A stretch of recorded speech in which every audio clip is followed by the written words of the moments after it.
In the late autumn of 1887, in the high desert country of southern New Mexico Territory, where the Rio Grande bent east toward the Organ Mountains, there stood at the edge of a forgotten town a mission so thoroughly ruined that the land assessor's office in Mesa had stopped recording it in the county rolls. The walls still reached upward, roughly, in the way a broken tooth still reaches from the gum, and the bell tower above them, what remained of it, was a thing of 4 tilted adobe columns and a partial roof of rotted vigas from which the plaster had long since fallen in slabs onto the courtyard floor below.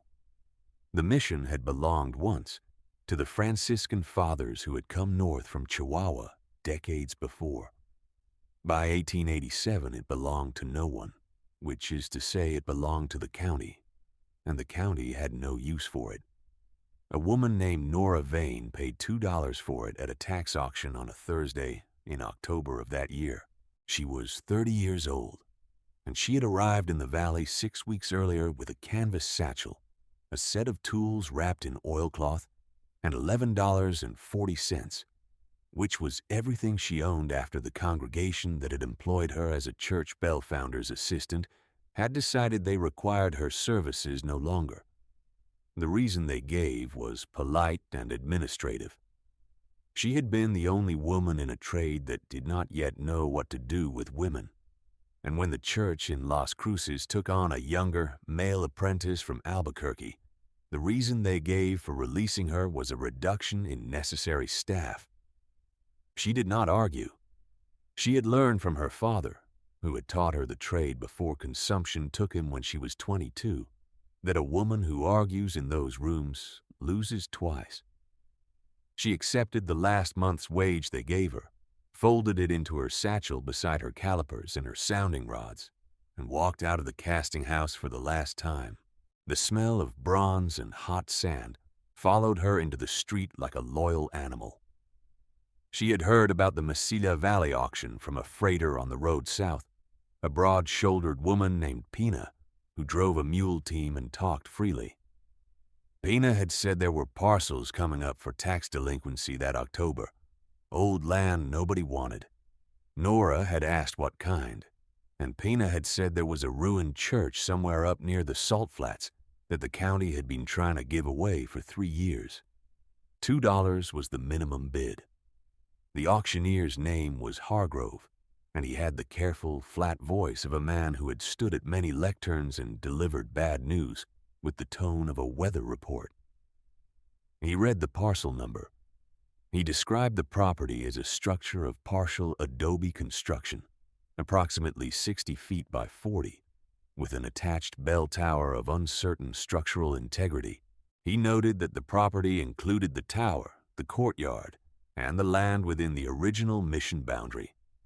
He set the opening bid at $2 and looked out at the dozen or so men assembled in the hall, most of them ranchers, some of them speculators, all of them waiting for the grazing parcels to come up later. No one raised a hand. Nora raised hers.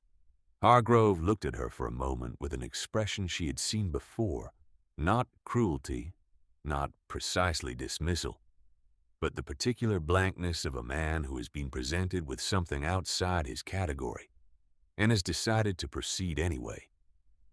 He said $2 from the lady in the second row, and then he waited the required count.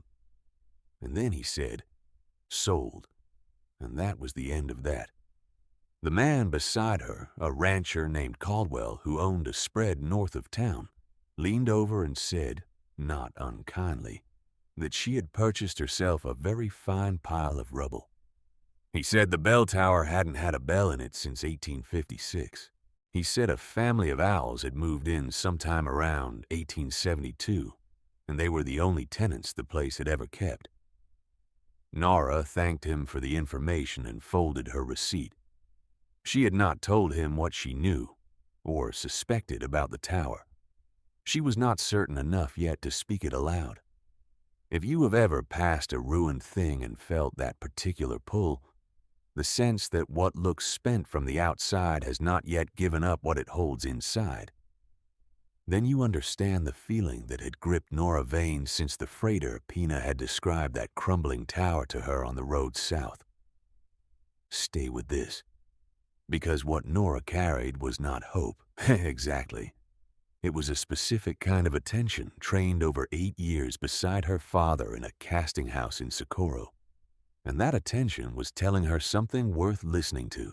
Her father's name had been Aldous Vane, and he had come to New Mexico from Philadelphia in 1865, after the war, with a knowledge of bell founding he had acquired from an old German craftsman in Pennsylvania, and a belief that the mission churches of the territory were full of bells that needed tending.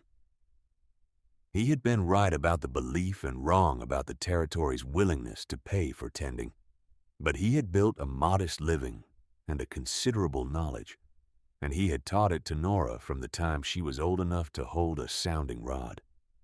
Bell founding is not a loud trade, despite appearances. It is a trade of listening.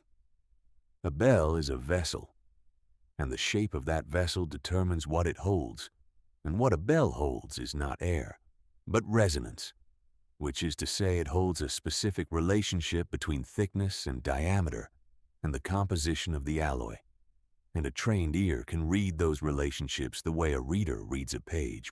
Aldous had taught Nora to strike a bell with a small rod and know within a few seconds what metal was in it, what era of casting it represented, and whether it had been poured with care or with haste.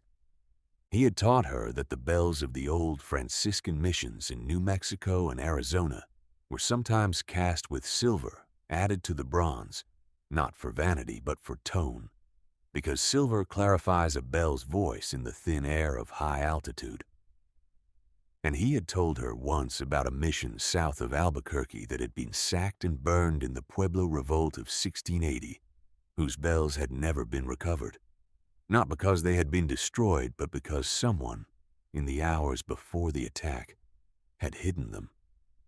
He had told her this the way he told her most things, as a piece of craft knowledge, a fact worth holding. He had said that a bell is heavy enough that hiding one requires purpose, and a hidden bell is usually hidden with the intention of recovery. And sometimes the recovery simply never comes. She had remembered that. The mission she had bought stood 2 miles east of the town of Corralitos, which had itself contracted considerably since the silver mine nearby had exhausted its most accessible ore. The road to it was a rutted track through creosote and salt grass, and the building, when she reached it the morning after the auction, was even more thoroughly ruined than Hargrove's description had implied. The front walls still reached 8 feet in places, but the nave roof was entirely gone, and the courtyard was a flat plain of cracked adobe and broken plaster and the debris of 30 years of neglect. The bell tower rose at the northwest corner, 4 columns of adobe brick, one of them leaning visibly outward, with the partial viga roof above and nothing else. No bell, no rope, no evidence that a bell had ever been suspended there. That last absence was the interesting thing. Nora set her satchel down on a flat piece of fallen plaster and took out her sounding rods, which were 3 steel rods of graduated length and known weight that her father had forged himself and given her when she was 17. She did not use them yet. She walked the perimeter of the tower first, slowly, pressing her boot sole against the base of each column and feeling for the particular hollow softness that indicates subsidence. And then she walked the interior of the tower footprint, which was approximately 12 feet square, and knocked with her knuckle on the floor at intervals. The floor of the tower was not adobe. It was stone, which was unusual. It was fitted granite blocks, laid without mortar, the kind of floor that would have required considerable labor and skill to place. Some of the blocks had shifted with decades of ground movement, and the joint lines between them were uneven and laced with root filament from the salt grass that had come through. The stones themselves were substantial, 2 feet by 3 feet, perhaps 4 inches thick. She found what she was looking for on her third pass, In the northwest quadrant of the tower floor, one stone sat fractionally higher than its neighbors, perhaps an eighth of an inch, which is not a difference the eye catches walking, but is a difference the boot sole registers if you were paying attention. The stone also had a different texture on its upper face, smoother, more worn at the center, as though it had been lifted many times rather than walked upon. Nora set her palm against it and felt the faintest trace of a differential temperature, slightly cooler than the adjacent stones. The cool came from below. She was not certain yet. She was building a case, the way her father had taught her to build one, with physical evidence rather than eagerness. She spent the rest of that first day doing what the neighbors, if she had had any in that empty stretch of saltgrass and creosote, would have called nothing productive. She measured the tower floor with a knotted cord. She checked the plumb of each column with a line and a small iron weight she carried for the purpose.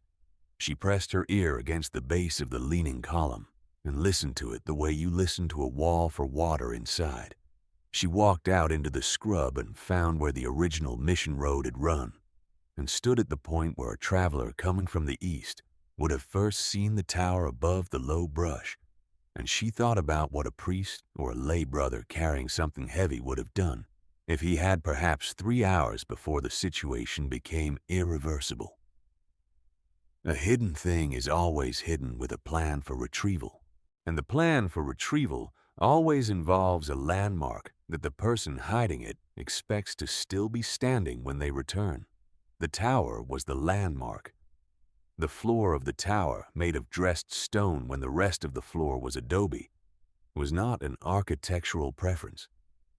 It was a platform, and platforms have what lies beneath them. She went back to Corralitos that evening and slept at the rooming house that Pina's sister ran on the south side of the main road. She ate salt pork and beans and cornbread, and she did not talk about what she had found, or what she suspected she had found. In the morning, she returned with a different tool. It was a pinch bar, 3 feet of iron with a flattened prying end that her father had used for lifting bell frames when they needed repositioning. She also carried the sounding rods and a short-handled square spade and a lantern and a length of rope in case she needed to lower anything. The stone in the northwest quadrant was 47 inches long and 31 inches wide by measurement. It weighed, she estimated, roughly 350 pounds. She could not move it alone, not all the way. She could tilt it. She worked the flat end of the pinch bar into the south joint of the stone, which was the widest gap, perhaps a 1/4 inch, and bore down. The stone resisted. She adjusted her angle and bore down again. On the 4th attempt, the stone shifted, lifting at the south edge by an inch, and the smell that came up through the gap was the smell of deep, cool earth. The particular underground smell of a sealed space, dry and still and unvisited, and she held that position for a moment and breathed it in, and knew that the gap was not thin. She managed over the next 2 hours to tilt the stone far enough to expose the cavity below and wedge the pinch bar as a prop at its lifted edge. The cavity was not large. It was perhaps 4 feet deep and roughly the dimensions of the stone above, a dry space lined with fitted flat stone on 3 sides and the native caliche on the 4th. In the lantern light, it had the quality of a room that has not been entered since before the person who last left it was alive. The dust on the floor of the cavity was thick and undisturbed, and the air that came up through the tilted stone was cold, the way a cellar is cold that has been saved rather than produced. There were 2 of them, 2 bells, each wrapped in what had once been oiled canvas and was now a dark brown friable web of disintegrated fiber, lying on their sides in the cavity with their mouths facing each other. The larger one perhaps 22 inches in diameter at the lip, and the smaller perhaps 14. They lay in the attitude of things placed with care, each cradled in a low bed of packed river sand, that had kept them from resting directly on stone, and the sand was still pale and dry, and had done its work for 200 years. Nora did not touch them yet. She lowered the lantern on its handle until it was even with the cavity floor, and looked at the outer surface of the larger bell. The bronze was dark with age, uniformly oxidized to the color of old wood, and around the shoulder of the bell, just below the crown, she could make out the raised letters of a casting inscription in Spanish, the text running around the circumference. She could not read all of it at the lantern's angle, but she could make out the year, 1683.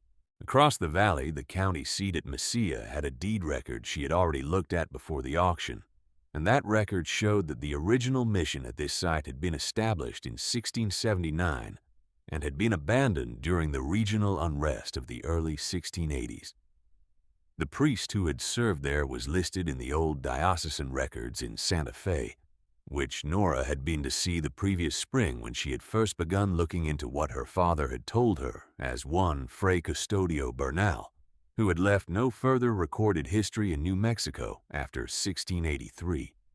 A bell cast in 1683 by a priest who disappeared in 1683, hidden in the floor of his own tower, in the years immediately following the Pueblo revolt that had driven the Spanish from the territory for 12 years.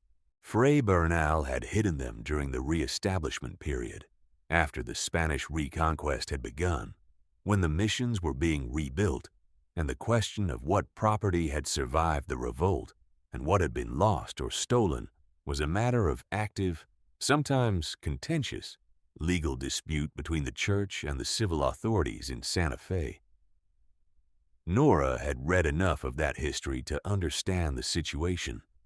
The missions had been stripped in 1680, and when the Spanish returned in 1692, the question of what had been in each mission before the revolt, and what therefore ought to be returned to each mission's authority versus what had been acquired by conquest and now belonged to the civil governor's office, was answered largely by whatever documentation survived, which was not much, and by whatever physical objects could be produced as evidence of prior ownership.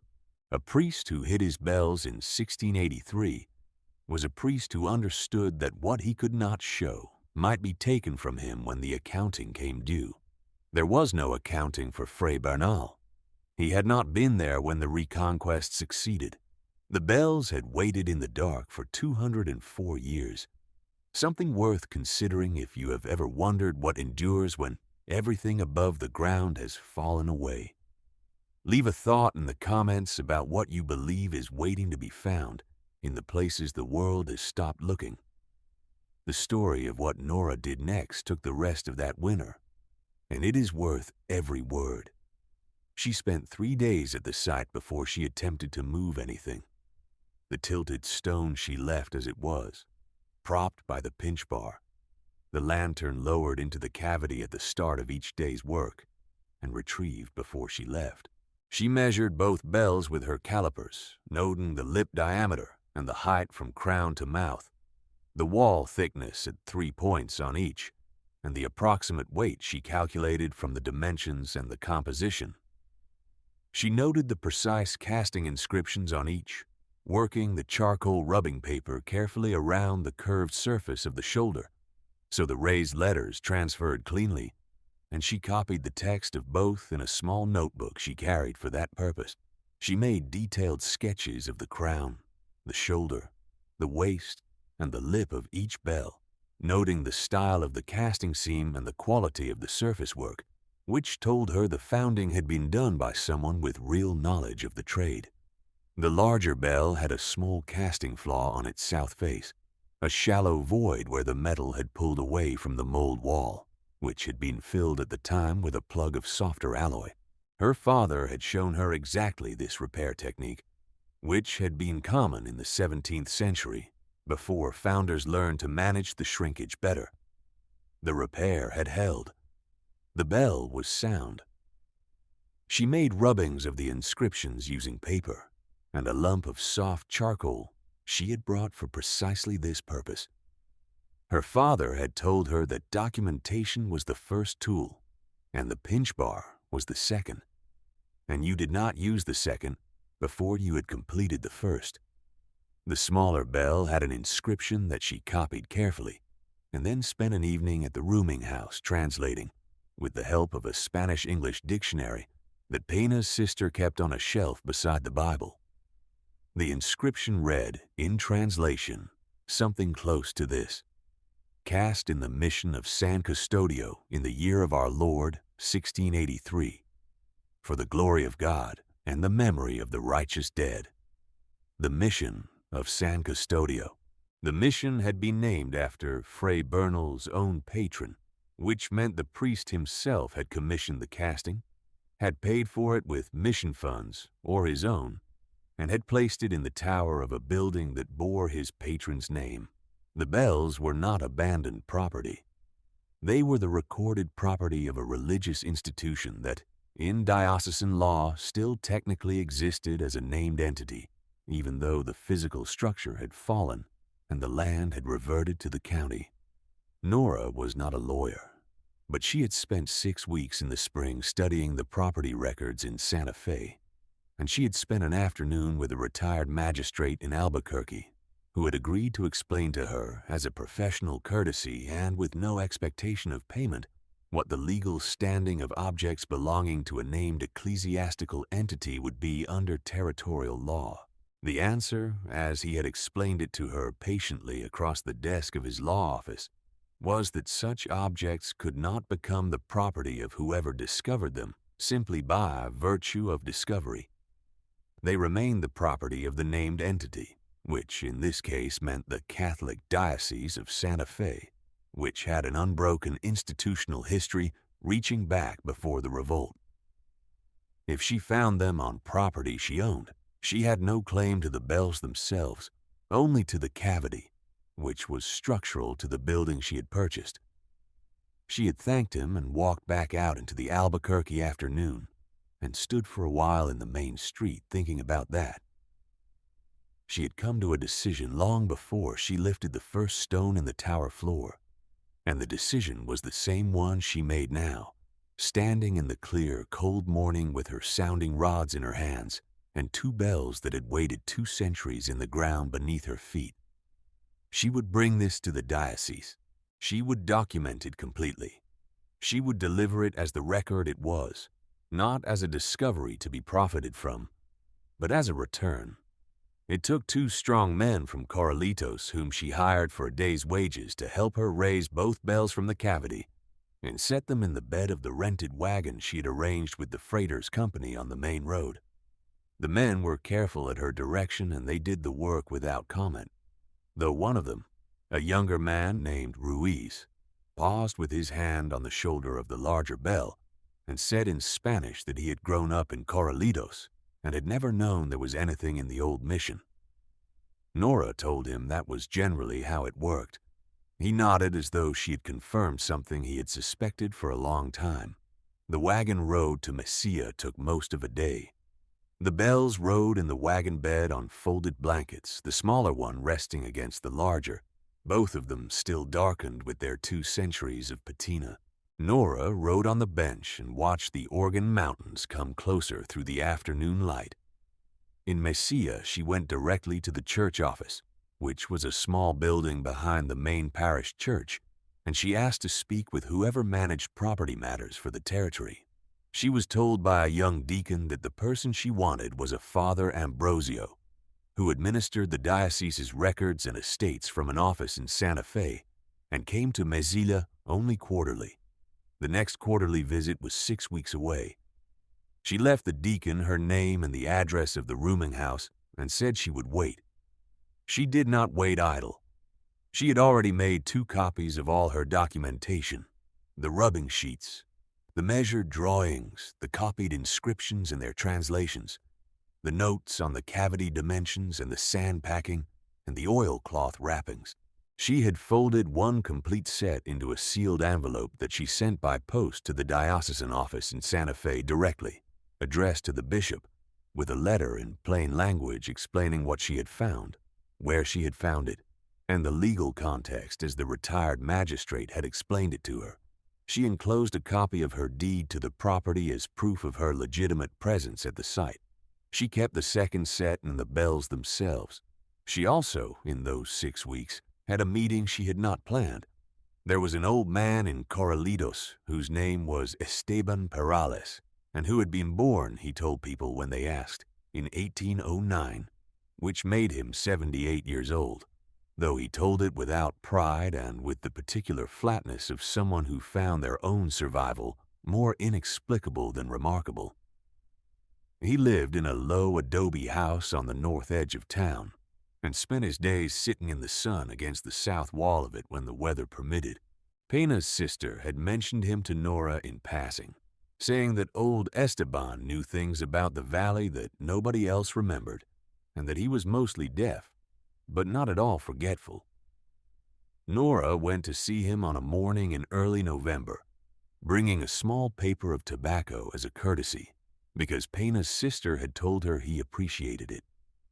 The morning was cold at the edges and warm in the sun, the way mornings were in the valley in November, and Esteban was already in his spot against the south wall when she arrived, his hat pulled forward and his hands quiet in his lap. She sat beside him on a low wooden bench he kept there for visitors and told him what she was looking into, loudly enough to reach him. He was still for a long time after that, watching something in the middle distance. Then he asked her to repeat the name of the mission. She did. He pulled the tobacco paper from her hand with a deliberateness that was not unfriendly and began rolling a cigarette without haste.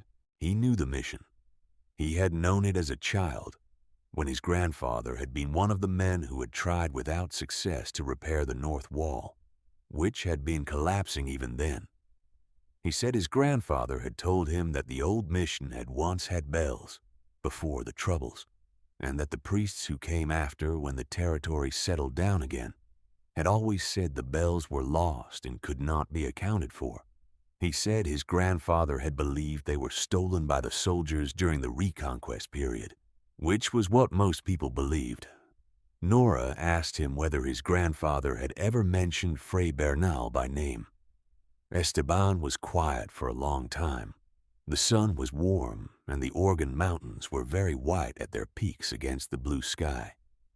He said that his grandfather had mentioned a priest who was buried somewhere on the mission grounds, not in the graveyard, but inside the nave, which was irregular. He said his grandfather thought the priest had died during the plague years of the early 1680s and had been buried by his own congregation before they dispersed. He said the name he had heard was Bernal. Nora wrote this in her notebook and thanked him. The inscription on the smaller bell said, "Cast for the memory of the righteous dead." She had a specific idea now of who those dead were. Father Ambrosio arrived in Mesilla in the first week of December, a small, precise man in his 50s who wore his coat buttoned to the throat and carried a leather case of documents that he set on the table in the parish office with the deliberateness of a man who expected to be doing serious work. He had received her letter. He had received the copy of her documentation. He had, he told her, also received a separate letter from the bishop's secretary, which suggested that the bishop had taken the matter seriously enough to involve his own staff.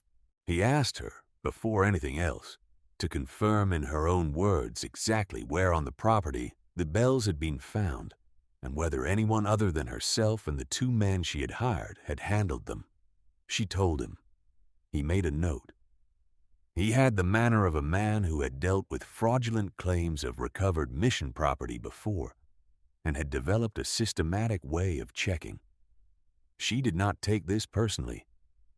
He examined the bells where they stood in the side room of the parish building where Nora had arranged for them to be stored after bringing them to Mesilla.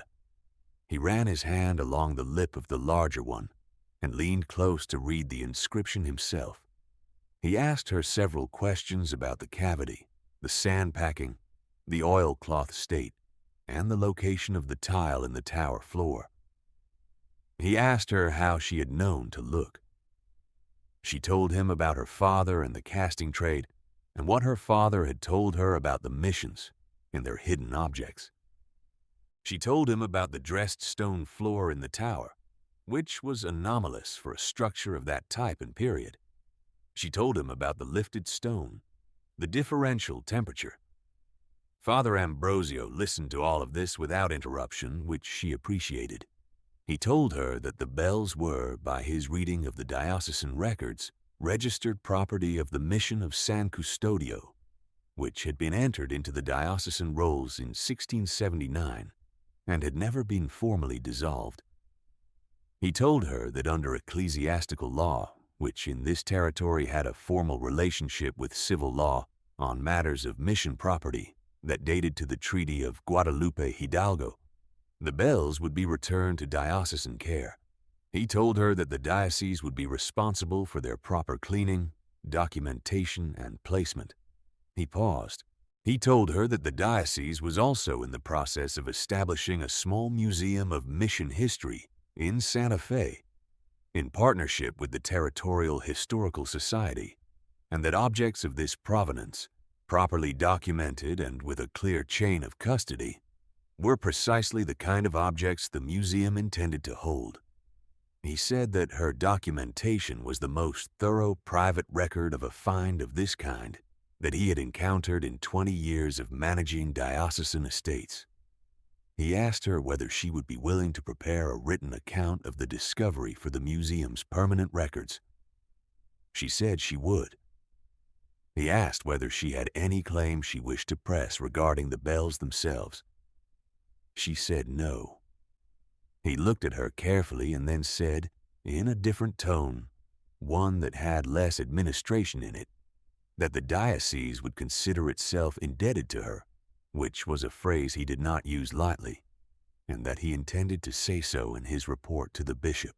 He said that the $2 she had paid for the mission property was an arrangement between her and the county government and did not involve the church, but that if she had any ongoing interest in the property itself, the diocese would have no objection to her continued use of it, as the land title was hers, and the structure, such as it remained, was hers. He said that if the bells had stayed in the ground another generation, the tower might well have fallen on top of them, and the dressed stone floor might have collapsed, and then no one would have known. He said that. Nora thought about her father, who had told her about hidden bells the way he told her everything, as a fact worth holding, a piece of the trade that was also a piece of the world. She thought about Fray Bernal, who had died in a plague year, in the empty desert, and been buried in the nave of his own church by people who had then dispersed into the long, uncertain decades that followed, and who had hidden his bells in the floor of his tower with the full intention of coming back for them and had not come back. She thought about 204 years of dark and dry silence. She thought about the thing her father had said to her near the end, when his lungs were giving out and he knew it. He had said that the trade was not about the making of bells, but about the knowing of them. Anyone could pour bronze into a mold. It was the listening that mattered, the ear against the cold metal, the knowledge of what the resonance held. The museum in Santa Fe opened the following spring in April of 1888, and both bells from the Mission of San Custodio were placed in a case of their own, cleaned of their oxidation, and redocumented with the complete record Nora had prepared. The case bore a placard with the inscription from the smaller bell and a note, in English and in Spanish, explaining the circumstances of the discovery. The note named Fray Custodio Bernal, who had been born in Seville in 1641 and had come to New Mexico with a Franciscan party in 1678 and had died in the valley near the Organ Mountains in 1683, which was one of the years the plague ran hard through the territory. It named the mission he had established and the bells he had cast, and the place he had hidden them, and the reason, as best as could be reconstructed from the diocesan documents and from Esteban Peralez's grandfather's memory, which was that he had believed he would return. The smaller item in the case was a pencil rubbing of the bell inscription, mounted on card. The handwriting on the mount read simply, "Rubbing made in the field, October 1887, by N. Vane." The property in Corralitos remained Nora's. The tower, which she reinforced over the winter with the help of Ruiz and 2 other men from town, still stood at the northwest corner of the roofless mission. She had replaced the dressed stone in the floor of the tower and filled the cavity below with clean river sand, which was not strictly necessary, but felt right. The leaning column she had stabilized with a new footing of lime mortar that she had mixed herself from slaked lime and local sand, packing it into the base in layers and tamping each layer before it could begin to set, which was the correct method and the patient one. The partial viga roof above she had braced with 2 new timber crossmembers of pine that she had cut from a stand of trees she found 2 miles north, felling them with a borrowed axe and snaking them back to the site on a rope over 2 days. She peeled and shaped them in the courtyard of the mission over 3 evenings, working with a draw knife in the last light of the day until the surfaces were smooth and the dimensions were right. Ruiz had come to watch on the 2nd evening and had not said anything for a while, and then had said in Spanish that his own grandfather had repaired a wall using something like that method. Nora had asked him to hold the end of one crossmember while she took the measurement, and he had. And that had been the extent of their conversation on the subject. There was no bell in the tower. She had not replaced it, and she did not plan to. She had learned the sound of that tower during the months she worked in it, the way sound moved through the 4 columns and up into the open air, the specific quality of the resonance in the stone floor when she walked across it. She knew what it would hold and what it would do to a bell's voice. In the spring of 1888, she returned to Corralitos and began the work of casting a bell for the tower of the mission of San Custodio. She did it with equipment she had assembled piece by piece, borrowing a crucible from the church in Mesilla and a flask from a man in El Paso who owed a favor to a friend of Pena's. She prepared the mold herself, using her father's pattern for a mid-sized bell, roughly 18 inches at the lip, and she added to the bronze a small measure of silver she had purchased from a silversmith in El Paso, because silver clarifies a bell's voice in the thin air of high altitude, and her father had taught her that, and she wanted this bell to be clear. She poured it in late May, when the nights were still cool enough to slow the cooling and let the metal settle without stress cracks. She did the pour alone, which was not advisable and not entirely safe, but she had done it before, and she trusted her hands. The cooling took 4 days. She broke the mold on the 5th morning in the early light and struck the bell with the lightest of her sounding rods to hear what it held. It held what she had hoped. She raised it into the tower at the end of that month with Ruiz and 2 others from town, helping to rig the block and tackle she had borrowed from the freighter company. It took most of a morning. When it was hung and the clapper was in and the rope was threaded, she stood back in the courtyard of the ruined mission and looked up at the open tower and the bell visible in the gap between the columns, the new bronze bright against the old adobe, the red shawl on her shoulders carrying the warmth of the morning sun. She did not pull the rope immediately. She stood there for a while with the Organ Mountains visible in the east, white and remote and unchanged, and she thought about her father who had not lived to see this, and about Fray Bernal, who had hidden 2 bells in the ground and walked away from the tower for the last time on a day in 1683 that nobody had witnessed. She thought about what it means to leave something in the dark because you believe, with full sincerity, that you will come back for it. Then she pulled the rope. The sound that came from that tower was clear and full and rang out across the salt grass and the creosote and the flat empty distance of the valley, and it was exactly the sound that a bell cast with care in the correct proportions with a measure of silver added for the altitude ought to make, and it did not diminish quickly the way a thin bell diminishes, but held in the air for a long count before it finally gave itself to the silence. She pulled it twice more. She counted the rings. 3 was enough. If you have known a place that was waiting to be heard again, and the hearing of it cost everything you had, leave a word below and stay close. There are more stories like this one, and each of them begins with a woman who paid attention when the rest of the world had walked away.